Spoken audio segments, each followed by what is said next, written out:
नमस्कार दोस्तों। एक बार एक दूसरे बौद्ध भिक्षु अपने दो शिष्यों के साथ हिमालय की एक गुफा में ध्यान करते थे। वे वर्षों से वहीं तपस्या में लीन थे। दोनों शिष्य बहुत अनुशासित थे, लेकिन स्वभाव में भिन्न। एक बहुत दयालु था और दूसरा केवल अपने साधना पर ध्यान देने वाला, थोड़ा कठोर। एक दिन जब गुरु गहरी ध्यानावस्था में थे, उन्हें दिव्य दृष्टि में दिखा कि आने वाले तीसरे दिन उनकी मृत्यु हो जाएगी। उन्होंने अपने दोनों शिष्यों को बुलाया और कहा, मैं 3 दिन बाद इस शरीर को त्याग दूंगा। तुम दोनों तब तक जो चाहो कर सकते हो, लेकिन ध्यान रहे, मन में किसी के लिए बुरा भाव न रखना। दोनों शिष्य प्रणाम कर अपने अपने कार्यों में लग गए। अगले दिन दयालु शिष्य भोजन की तलाश में गांव की ओर गया। रास्ते में उसने देखा कि एक बूढ़ी गाय कीचड़ में फंसी हुई है। कई लोग गुजर रहे थे, पर कोई मदद नहीं कर रहा था। वह तुरंत दौड़ा और उसे कीचड़ से बाहर निकाल दिया। गाय हांफती हुई उठी और उसके हाथ चाटने लगी।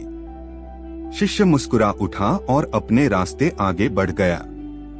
दूसरा शिष्य वहीं गुफा में बैठा रहा, यह सोचकर कि मुझे तो ध्यान करना है, संसार के कामों में क्यों पड़ूं। तीसरे दिन जब सूर्य अस्त हुआ, गुरु ने आखिरी बार ध्यान में बैठकर अपने शरीर का त्याग किया। दोनों शिष्य रो पड़े।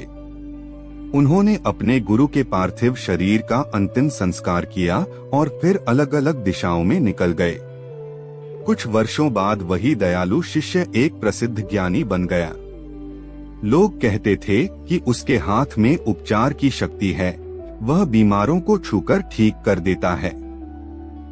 दूसरा शिष्य, जो केवल अपने ध्यान में डूबा रहा, धीरे धीरे कठोर और अकेला हो गया। उसके मन में शांति नहीं थी। एक दिन दोनों फिर मिले।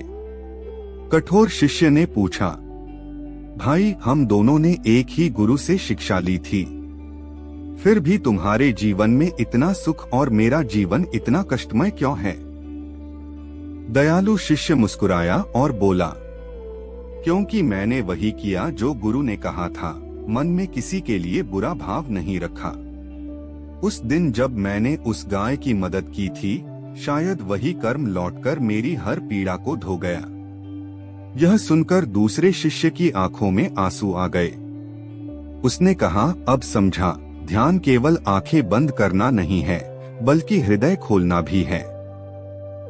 उस दिन के बाद वह भी हर किसी की मदद करने लगा। धीरे धीरे उसके जीवन में भी प्रकाश लौट आया। दोस्तों, अच्छे कर्म कभी व्यर्थ नहीं जाते। ध्यान और साधना का सच्चा अर्थ है अपने भीतर और बाहर दोनों में करुणा जगाना। दोस्तों, अगर यह कहानी अच्छी लगी तो इसे अपने मित्रों और परिवार के साथ जरूर साझा कीजिए। वीडियो को लाइक कीजिए और प्राइड ज्ञान चैनल को सब्सक्राइब करना ना भूलें। धन्यवाद।